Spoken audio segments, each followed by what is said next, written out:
En este video comenzaremos a estudiar los diferentes tipos de respuestas celulares frente a estímulos nocivos o agentes patológicos. En salud, la célula es capaz de satisfacer las necesidades fisiológicas manteniendo un estado de equilibrio denominado homeostasis. Definimos homeostasis como el mantenimiento de un entorno celular relativamente estable frente a cambios externos y actividad interna variable a través de mecanismos de feedback negativos. Según la teoría celular, propuesta entre otros por Rudolf Virchow, se establece que es la célula el sitio de inicio de las diferentes patologías. Definiremos noxa como el agente injurioso capaz de generar daño sobre la estructura o función celular. Existen distintos tipos de noxas o agentes injuriantes, como por ejemplo las noxas físicas, químicas, nutricionales, infecciosas, genéticas y la hipoxia. Cualquiera de estas noxas provocará una respuesta sobre la célula que actúe, denominada injuria. Injuria es sinónimo de daño o lesión celular.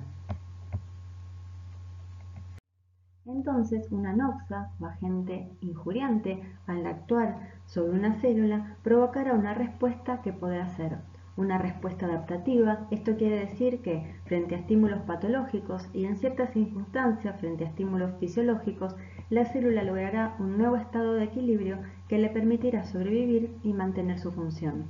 Ahora bien, si los límites de la respuesta adaptativa se superan o si las células son expuestas a agentes lesivos severos o son privadas de nutrientes esenciales, no podrán adaptarse y sufrirán lesión celular, que podrá ser de tipo reversible o una lesión de tipo irreversible que llevará a la muerte celular.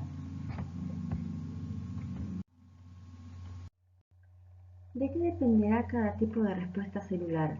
Dependerá del tipo de noxa, dependerá de la duración de la noxa. Por ejemplo, no es lo mismo una célula sometida a hipoxia, que es la disminución del aporte de oxígeno, durante unos segundos o minutos que durante horas. Dependerá de la severidad e intensidad. Más intensa y severa es la noxa, mayor daño celular producirá. También va a depender del tipo de célula injuriada. No es lo mismo si está afectando una célula lábil o una estable o una permanente. Por ejemplo, no es lo mismo la afectación de una célula epitelial que de una neurona.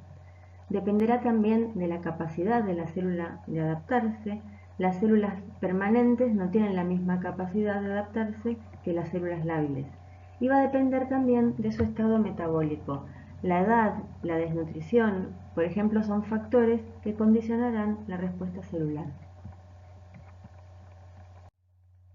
Esta imagen resume los distintos tipos de respuesta celular. Partimos de una célula normal o en homeostasis.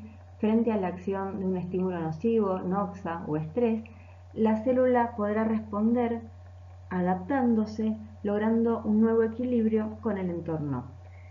En caso que la célula no tenga la capacidad o no pueda adaptarse al entorno hostil, la célula sufrirá lesión celular. Si la lesión celular es de tipo leve y transitoria, podrá revertirse al eliminarse la noxa y la célula así volverá a su estado normal o de homeostasis.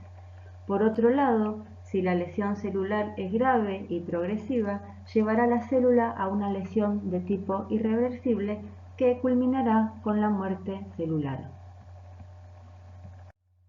¿Qué sistemas intracelulares se verán afectados frente a la injuria? Existen 4 blancos fundamentales: la producción de ATP, la integridad de las membranas celulares, la síntesis de proteínas y el ADN.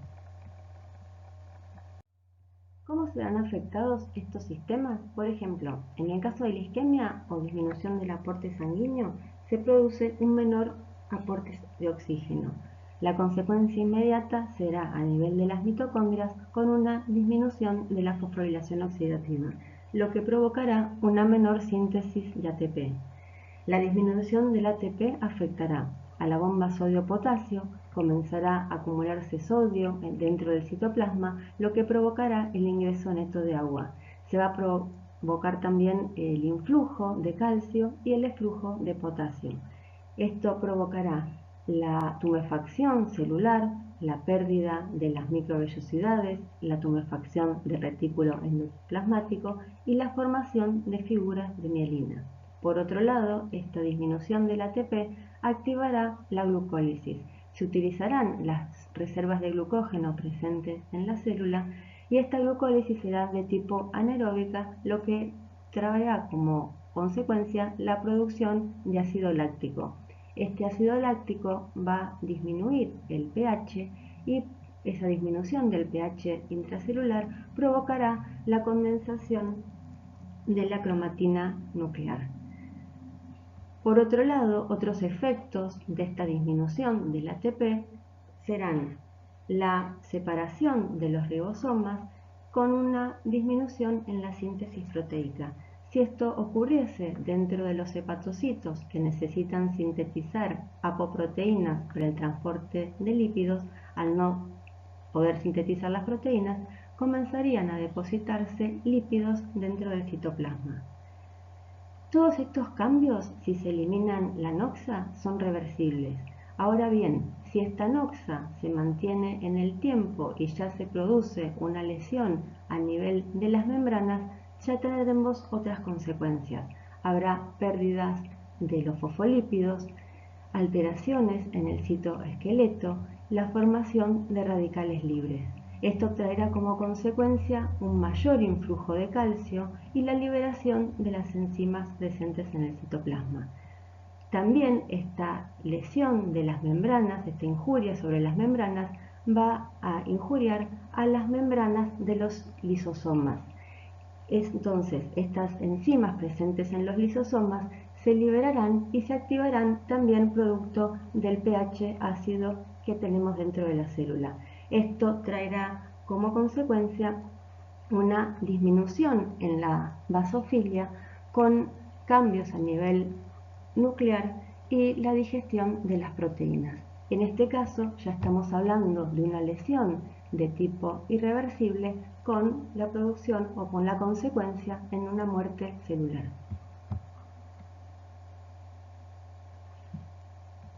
¿Cómo participa el calcio en el mecanismo de lesión celular?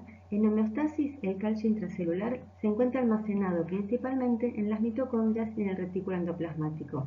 La lesión de la membrana por acción de una noxa produce el ingreso de calcio desde el espacio extracelular y la liberación del calcio almacenado en estas organelas. El aumento del calcio citoplasmático se traducirá en la activación de las siguientes enzimas: las fosfolipasas, que actuarán sobre los fosfolípidos de las membranas; las proteasas, que provocarán la disrupción de las membranas y la desnaturalización de las proteínas del citoesqueleto. Estas enzimas, tanto las fosfolipasas como las proteasas, serán las responsables del daño de las membranas. Por otro lado, las endonucleasas serán responsables del daño nuclear y las ATPasas, que sumado a la inhibición de la función mitocondrial, disminuirán el ATP. Finalmente, y a modo de resumen, enumeraremos los mecanismos de injuria celular. Se producirá daño al ADN, proteínas y membranas lipídicas por peroxidación por la acción de radicales libres. El influjo de calcio actuará como segundo mensajero activando cascadas enzimáticas. Se producirá el incremento de la permeabilidad celular, se producirá la depresión del ATP. La disfunción mitocondrial no solo disminuye la fosforilación oxidativa, sino que también se formarán canales de permeabilidad transitoria en las membranas mitocondriales.